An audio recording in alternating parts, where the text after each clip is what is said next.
Everyone की हाल चाल है जनाब, मैं ਤੁਹਾਡਾ ਸ਼ੌਕਾ टाइम। बिहारी का 32 साला ऐसा जोड़ा जिसने टिकटॉक पर लाइव बैठकर एक दूसरे को पसंद किया और शादी कर ली। ਇਹ ਸਾਰਾ ਕੁਝ ਰਮਜ਼ਾਨ ਦਾ ਕਮਾਲ ਹੈ, ਬਹੁਤ ਮੈਨੂੰ ਪਿਆਰ ਦੇ ਰਹੇ ਨੇ। ਇਹਦੀ ਇੱਕ ਚੀਜ਼ ਮੈਨੂੰ ਅੱਛੀ ਲੱਗੀ ਸੀ ਕਿ ਬੋਲਦੇ ਬਹੁਤ ਘੱਟ ਸਨ। ਮੈਂ ਆਖਿਆ ਸਾਰੀ ਉਮਰ ਕੁਆਰਾ ਨਾ ਗੁਜ਼ਰਾਂ, ਇਹਨਾਂ ਨਾਲ ਸ਼ਾਦੀ ਕਰਾਉਣਾ ਬਣਦਾ। आपकी मुलाकात विहाड़ी के एक ऐसे जोड़े के साथ करवाने जा रहे हैं जिन्होंने टिकटॉक पर लाइव बैठकर शादी की। वो कब से टिकटॉक पर लाइव बैठ रहे हैं, उन्हें कैसे आइडिया आता है और उसके साथ साथ वो क्या करते हैं, क्या वो टिकटॉक से अर्निंग भी कर रहे हैं, आइए इनसे जानते। क्या नाम है आपका? ਮੇਰਾ ਨਾਮ ਮੁਹੰਮਦ ਰਮਜ਼ਾਨ ਹੈ। ਵੈਸੇ ਜਿਹੜਾ ਟਿਕਟੌਕ ਦਾ ਨਾਮ ਹੈ ਉਹ ਸ਼ੂਕਾ ਟਾਈਮ ਦੇ ਨਾਂ ਤੋਂ ਮਸ਼ਹੂਰ ਹੈ। अच्छा, शूका टाइम के नाम तो मशहूर है। शूका टाइम वाली ऐसी कैसी किहड़ी खसीयत है थोड़े? ਸ਼ੂਕਾ ਟਾਈਮ ਕਿ ਮੈਂ ਇੱਕ ਬੱਸ ਦਾ ਡਰਾਈਵਰ ਹਾਂ। ਡੈਵੋ ਬੱਸ ਚਲਾਉਂਦਾ ਸਾਂ ਤੇ ਜਿਹੜੇ ਮੈਂ ਸ਼ਰਗਿਰਦ ਆਪਣੇ ਬਣਾਇਆ ਸੀ ਉਹ ਮੇਰੇ ਸਾਂ, ਕਿਉਂਕਿ ਮੇਰੇ ਪਿੰਡ ਦੇ ਸਨ, ਮਾਹੌਲ ਇੱਥੋਂ ਦੇਸੀ ਮਾਹੌਲ ਦੇ ਸਨ। ਉਹਨਾਂ ਨੇ ਮੈਨੂੰ ਆਖਿਆ ਕਿ ਉਸਤਾਦ ਗੱਡੀ ਬੜੀ ਸ਼ੁਕਾਇੰਦਾ ਤੇ ਸ਼ੁਕਾਨ ਦਾ ਮਤਲਬ ਇਹ ਹੈ ਕਿ ਸ਼ੁਕਾਂਦਾ ਸ਼ੂਕਾ ਟਾਈਮ ਪੈ ਗਿਆ ਜੀ। टिकटॉक तो आने तो पहले तुसीं की बस ड्राइविंग करते सी? ਮੈਂ ਡੈਵੋ ਐਕਸਪ੍ਰੈਸ ਲਾਹੌਰ ਤੇ ਬੱਸ ਚਲਾ ਰਿਹਾ ਸਾਂ ਤੇ ਉੱਥੇ ਨਾ ਮੈਂ ਗੱਡੀ ਦੀ ਸੀਟ ਤੇ ਬੈਠਾ ਸੀ। ਇੱਕ ਪੈਸੇਂਜਰ ਮੇਰੇ ਨਾਲ ਸਫ਼ਰ ਕਰ ਰਿਹਾ ਸੀ ਤੇ ਉਹਨੇ ਮੈਨੂੰ ਵੇਖਿਆ ਕਿ ਉਸਤਾਦ ਟਿਕਟੌਕ ਯੂਜ਼ ਕਰ ਰਿਹਾ ਤੇ ਉਹਦੇ ਕਰਕੇ ਉਹਨੇ ਮੈਨੂੰ ਆਖਿਆ ਕਿ ਉਸਤਾਦ ਤੁਸੀਂ ਟਿਕਟੌਕ ਹੀ ਵੇਖਣਾ ਹੈ, ਫਿਰ ਤੁਸੀਂ ਅਕਾਊਂਟ ਯੂਕੇ ਦਾ ਬਣਾਓ ਜਿਹਦੇ 'ਚ ਅਰਨਿੰਗ ਵੀ ਆਏ, ਤੁਸੀਂ ਵੀਡੀਓ ਪਾਓ, ਤੁਹਾਨੂੰ ਕੋਈ ਫਾਇਦਾ ਹੋਵੇ, ਲਾਈਫ ਬਵੋ। ਉਹਨੇ ਟਿਕਟੌਕ ਮੈਨੂੰ ਮੋਡ ਕਰ ਦਿੱਤਾ। ਮੈਂ ਬਗੈਰ ਸਿਮ ਤੋਂ ਮੈਂ ਉਹ ਚਲਾਉਂਦਾ ਰਿਹਾ ਕੁਛ ਅਰਸਾ। ਜਦੋਂ ਮੇਰੇ 10,000 ਫਾਲੋਵਰ ਹੋਏ ਤਾਂ ਮੈਨੂੰ ਉਹਨੇ ਮੈਂ ਕਿਸੇ ਨੂੰ ਪੁੱਛਿਆ, ਮੈਂ ਕਿਹਾ ਮੇਰਾ 10,000 ਫਾਲੋਵਰ ਹੋ ਗਏ, ਅਕਾਊਂਟ ਮੋਨੋਟਾਈਜ਼ ਕਰਵਾਉਣਾ। ਉਹਨੇ ਕਿਹਾ ਜੀ ਇਹ ਤਾਂ ਪਾਕਿਸਤਾਨੀ ਅਕਾਊਂਟ ਮੋਨੋਟਾਈਜ਼ ਨਹੀਂ ਹੋਣਾ, ਤੁਹਾਨੂੰ ਯੂਕੇ ਦਾ ਅਕਾਊਂਟ ਚਾਹੀਦਾ। ਉਹ ਫਿਰ ਮੈਂ ਬਾਅਦ 'ਚ ਸਿਮ ਲਿੱਤੀ, ਯੂਕੇ ਦਾ ਅਕਾਊਂਟ ਬਣਾਇਆ ਪ੍ਰੋਪਰ, ਫਿਰ ਮੈਂ ਲਾਈਵ ਬੈਠਾ। ਤਕਰੀਬਨ ਮੈਂ ਮਿਹਨਤ ਕੀਤੀ 1 ਸਾਲ ਟਿਕਟੌਕ ਉੱਪਰ। ਅਤੇ ਇਸ ਸਾਲ ਤੋਂ ਬਾਅਦ ਮਸਲਨ ਕਿ ਇਹਦੇ ਨਾਲ ਯਾਨੀ ਕਿ ਇਰਮ ਜੀ ਨੇ, ਮੇਰੀ ਵਾਈਫ ਹੈ ਮਾਸ਼ਾਅੱਲਾ, ਸਾਡਾ ਆਪਸ 'ਚ ਇੱਕ ਰੈਂਡਮ ਮੈਚ ਲੱਗਾ ਸੀ। ਸੁਬਾਹ 9 ਦਾ ਟਾਈਮ ਸੀ, ਮੈਂ ਡਿਊਟੀ ਵਾਸਤੇ ਰੈਡੀ ਖੜਾ ਸਾਂ ਯੂਨੀਫਾਰਮ ਪਾ ਕੇ, ਅਤੇ ਮੈਂ ਆਖਿਆ ਚੱਲ ਅੱਧਾ ਘੰਟਾ ਆਇਆ ਤਾਂ ਮੈਂ ਜੱਟ ਲਾਈਵ ਫੋਨ ਕਰਦਾ। ਜਦੋਂ ਇਹਨਾਂ ਨਾਲ ਮੈਚ ਲਾਇਆ ਨਾ ਤਾਂ ਇਹਨਾਂ ਨੂੰ ਮੈਂ ਆਖਿਆ ਮੈਂ ਪਨਿਸ਼ਮੈਂਟ ਕਰੋ ਦੀ। ਇਹਨੇ ਕਿਹਾ ਜੀ ਪਨਿਸ਼ਮੈਂਟ ਕਰਾਂਗੇ, ਕੋਈ ਮਸਲਾ ਨਹੀਂ। ਅਤੇ ਮੈਂ ਆਖਿਆ ਚੱਲ ਠੀਕ ਹੈ ਪਨਿਸ਼ਮੈਂਟ ਕਰਨੀ। ਮੈਂ 500 ਦੀ ਪਨਿਸ਼ਮੈਂਟ ਹੈ। ਮੈਂ ਸਾਰੇ ਦੋਸਤਾਂ ਨੂੰ ਜਿਹੜਾ ਸ਼ੇਅਰ ਕੀਤੀ, ਯਾਨੀ ਕਿ ਅਮਰੀਕਾ ਦੇ ਸਨ, ਨਿਊਯਾਰਕ ਦੇ, ਕੋਈ ਯੂਕੇ ਦੇ, ਸਾਰਿਆਂ ਨੂੰ ਮੈਂ ਸ਼ੇਅਰ ਕੀਤੀ। ਉਹ ਮਸਲਾ ਕਿ ਮੈਨੂੰ ਪਲੇਅ ਕਰਨ ਦੀ ਬਜਾਏ ਇਹਨੂੰ ਆ ਕੇ ਉਹਨਾਂ ਨੇ ਪਲੇਅ ਕੀਤਾ। ਅਤੇ ਜਦੋਂ ਇਹਨਾਂ ਨੂੰ ਪਲੇਅ ਕਰ ਗਏ ਨੇ ਉਸ ਤੋਂ ਬਾਅਦ ਫਿਰ ਮੈਂ ਥੋੜ੍ਹਾ ਜਿਹਾ, ਕਿਉਂਕਿ ਮੈਚ ਹਾਰ ਗਿਆ, 3-4 ਮੈਚ ਲੈ ਕੇ ਇਹਨੂੰ ਕਾਫੀ ਗਿਫਟਿੰਗ ਹੋ ਗਈ, ਮੈਂ ਹਾਰਦਾ ਰਿਹਾ। ਉਹਨਾਂ ਨੇ ਵੀ ਯਾਨੀ ਕਿ ਮਜ਼ਾਕ ਤੋਂ ਮੇਰੇ ਨਾਲ ਪਨਿਸ਼ਮੈਂਟ ਮੇਰੇ ਕੋਲ ਕਰਾਈ। ਉਹ ਦੁਬਾਰਾ ਫਿਰ ਰੈਡੀ ਹੋ ਕੇ ਜਾਣਾ ਪੈ ਗਿਆ। ਅਤੇ ਇਹਦੀ ਇੱਕ ਚੀਜ਼ ਮੈਨੂੰ ਅੱਛੀ ਲੱਗੀ ਸੀ ਕਿ ਬੋਲਦੇ ਬਹੁਤ ਘੱਟ ਸਨ। ਜਿੰਨਾ ਮੈਂ ਰੌਲਾ ਪਾਉਂਦਾ ਸਾਂ ਇਹ ਉਹਨੇ ਘੱਟ ਬੋਲਦੇ ਸਨ। ਸਪੋਰਟ ਇਹਨਾਂ ਨੂੰ ਹੋ ਗਈ। ਮੈਂ ਆਖਿਆ ਮੈਨੂੰ ਲੱਗਦਾ ਹੈ ਕਿ ਸਾਰੀ ਉਮਰਾਂ ਕੁਆਰਾ ਨਾ ਗੁਜ਼ਰਾਂ, ਮੈਨੂੰ ਲੱਗਦਾ ਕਿ ਇਹਨਾਂ ਨਾਲ ਸ਼ਾਦੀ ਕਰਾਉਣਾ ਬਣਦਾ। ਠੀਕ ਹੈ ਜੀ। ਮੈਂ ਫਿਰ ਇਹਨਾਂ ਦਾ ਇਨਬਾਕਸ ਭਰ ਛੱਡਿਆ, ਮੈਸੇਜ, ਨੰਬਰ ਸੈਂਡ। ਫਿਰ 8 ਦਿਨ ਬਾਅਦ ਫਿਰ ਸਾਡਾ ਮੈਚ ਲੱਗਾ। ਇਹਨੂੰ ਮੈਂ ਆਖਿਆ ਮੈਂ ਇਨਬਾਕਸ 'ਤੇ ਤੁਹਾਨੂੰ ਨੰਬਰ ਸੈਂਡ ਕੀਤਾ ਤਾਂ ਤੁਹਾਡੇ ਨਾਲ ਮੈਨੂੰ ਕੰਮ ਹੈ। ਮੈਂ ਕਿਹਾ ਮੈਨੂੰ ਰਿਪਲਾਈ ਕਰਿਆ। ਇਹਨਾਂ ਨੰਬਰ ਚੁੱਕਿਆ ਅਤੇ ਮੈਨੂੰ ਡਾਇਰੈਕਟ ਕਾਲ ਕੀਤੀ। ਜਦੋਂ ਇਹਨਾਂ ਨੇ ਕਾਲ ਕੀਤੀ ਤਾਂ ਫਿਰ ਮੈਂ ਜਨਾਬ ਇਹਨਾਂ ਨੂੰ ਪੁੱਛਿਆ, ਦੱਸਿਆ ਮੈਂ ਕਿੱਥੋਂ ਦੇ। ਇਹਨੇ ਕਿਹਾ ਜੀ ਅਸੀਂ ਚੀਚਾਵਤਨੀ ਦੇ ਹਾਂ।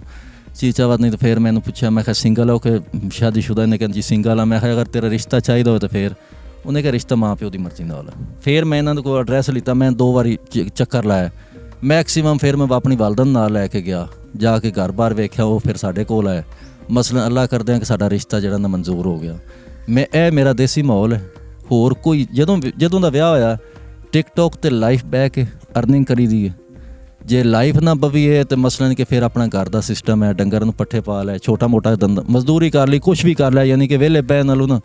ਕਿਉਂਕਿ ਹੁਣ ਜ਼ਿੰਮੇਵਾਰੀ ਵੀ ਆ ਗਈ। ਅੱਗੇ ਸਾਰੀ ਉਮਰ ਬੱਸ ਚਲਾਈਏ, ਹੁਣ ਮੈਂ ਆਖਿਆ ਉਹ ਗੇਅਰ ਬੰਦ, ਦੂਸਰਾ ਗੇਅਰ ਸ਼ੁਰੂ ਕਰਦਾ, ਕਿਉਂਕਿ ਕੰਮ ਤੇ ਸਾਰੀ ਉਮਰਾਂ ਕਰਨਾ ਹੀ, ਕੰਮ ਤੋਂ ਬਗੈਰ ਨਹੀਂ ਸਰਦਾ। एवरीवन की हाल चाल है जनाब, मैं ਤੁਹਾਡਾ ਸ਼ੌਕਾ ਟਾਈਮ। ਬਰਜਾਈ ਤੁਹਾਡੀ ਅੱਜ ਕੱਲ ਪੇਕਿਆਂ ਤੇ ਰੋਸਤੇ ਗਈ ਹੋਈ, ਉਹ ਪਈ ਦੀ ਕਿ ਤੇਰੇ ਕੋਲ ਗਰਮੀ ਏਸੀ ਕੋਈ ਨਹੀਂ, ਤਾਂ ਕਰਕੇ ਮੈਂ ਆਖਿਆ ਚਲੋ 4 ਦਿਨ ਤੂੰ ਠੱਡੀ ਮਨ ਤੇ ਆਇਆ, ਮੈਂ ਇੱਥੇ ਇਕੱਲਾ ਗੁਜ਼ਾਰ ਲੈਣਾ। ਕਿਸ ਤਰ੍ਹਾਂ ਤੁਹਾਨੂੰ ਟਿਕਟੌਕ ਤੇ ਤੁਸੀਂ ਲਾਈਵ ਬੈਠਦੇ ਜੇ ਮੈਚ ਹੁੰਦਾ ਹੈ, ਔਰ ਇਹ ਕੈਸੇ ਲੱਗਦੇ ਨੇ? ਪਸੰਦ ਤੁਸੀਂ ਕੀਤੇ ਸਨ ਜਾਂ ਤੁਸੀਂ ਕੀਤਾ ਸੀ ਜਾਂ ਰਮਜ਼ਾਨ ਭਾਈ ਨੇ ਕੀਤਾ? ਇਹ ਸਾਰਾ ਕੁਝ ਰਮਜ਼ਾਨ ਦਾ ਕਮਾਲ ਹੈ, ਮੇਰਾ ਕੋਈ ਕਮਾਲ ਨਹੀਂ। ਤੇ ਸਾਰਾ ਕੁਝ ਇਸੇ ਨੇ ਕੀਤਾ। ਬਸ ਜਿਸ ਤਰੀਕੇ ਹੋਇਆ ਹੋ ਗਿਆ, ਬਸ ਠੀਕ ਹੈ। ਜ਼ਿੰਦਗੀ कैसे गुजर रही है? ਬਹੁਤ ਅੱਛੀ। ਅੱਲਾ ਇਹਨਾਂ ਦੀ ਜ਼ਿੰਦਗੀ ਕਰੇ, ਬਹੁਤ ਮੈਨੂੰ ਪਿਆਰ ਦੇ ਰਹੇ ਨੇ। ਅੱਲਾ ਇਹਨਾਂ ਦੀ ਜ਼ਿੰਦਗੀ ਕਰੇ, ਮੇਰੀ ਵੀ ਸਾਹ ਇਹਨੂੰ ਲੱਗ ਜਾਵੇ, ਬਸ ਖੁਸ਼ ਜ਼ਿੰਦਗੀ। ਤੁਸੀਂ ਟਿਕਟੌਕ ਤੇ ਬੈਠ ਕੇ ਲਾਈਵ ਸ਼ਾਦੀ ਕਰ ਰਹੇ ਹੋ ਤੇ ਉਸ ਤੋਂ ਬਾਅਦ ਜਿਸ ਟਾਈਮ ਲੋਕ ਅਹਲੇ ਮੁਹੱਲਾ ਜਾਂ ਅਹਲੇ ਇਲਾਕਾ ਜਾਂ ਰਿਸ਼ਤੇਦਾਰਾਂ ਦਾ ਇਹਦੇ ਬਾਰੇ ਕੀ ਕਹਿਣਾ ਸੀ? ਇਹਦੇ ਬਾਰੇ ਇਹ ਕਹਿੰਦੇ ਸੀ ਵੀ ਤੂੰ ਆਪਣੀ ਬੀਵੀ ਨੂੰ ਨਾ ਲਾਇਆ ਲਾਈਫ ਤੇ ਵੀ ਇਹ ਚੰਗਾ ਕੰਮ ਨਹੀਂ। ਫਿਰ ਮੁੜ ਕੀ ਕਰੀਏ, ਮਾੜੇ ਬੰਦੇ ਆ, ਕੁਛ ਨਾ ਕੁਛ ਤਾਂ ਕਰਨਾ ਹੀ ਪੈਂਦਾ। ਮੁੜੇ ਇਸ ਡਰਾਈਵਰੀ ਕਰਦਾ, ਮੈਂ ਆਖਿਆ 5-6 ਮਹੀਨੇ ਨਾ ਜਾਓ, ਮੈਂ ਅਕੇਲੀ ਤੇ ਤੁਸੀਂ ਉੱਦੇ ਦੇਵੋ। ਇਸ ਤਰੀਕੇ ਜ਼ਿੰਦਗੀ ਗੁਜ਼ਾਰਨਾ ਅੱਛੀ ਨਹੀਂ।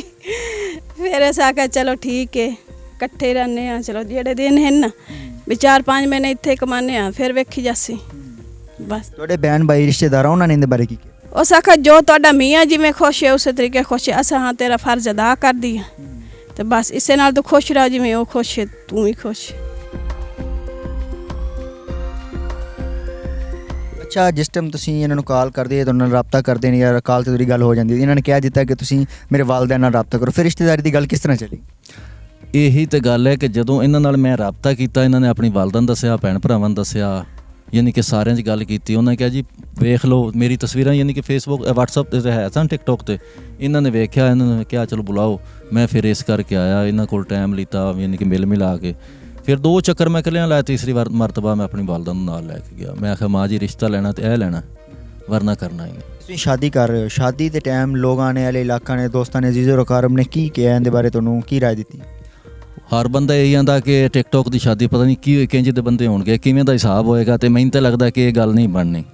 ਪਰ ਅੱਲਾ ਦਾ ਸ਼ੁਕਰ ਇਹ ਹੈ ਕਿ ਜਿਸ ਤਰੀਕੇ ਵੀ ਮੇਰਾ ਘਰ ਸੀ, ਇਹਨਾਂ ਨੇ ਐਕਸੈਪਟ ਕੀਤਾ, ਮੈਨੂੰ ਇੱਜ਼ਤ ਦਿੱਤੀ ਤੇ ਮੈਂ ਇਹਨਾਂ ਨੂੰ ਇੱਜ਼ਤ ਦਿੱਤੀ ਹੈ। ਸਭ ਤੋਂ ਵੱਡੀ ਗੱਲ ਹੈ।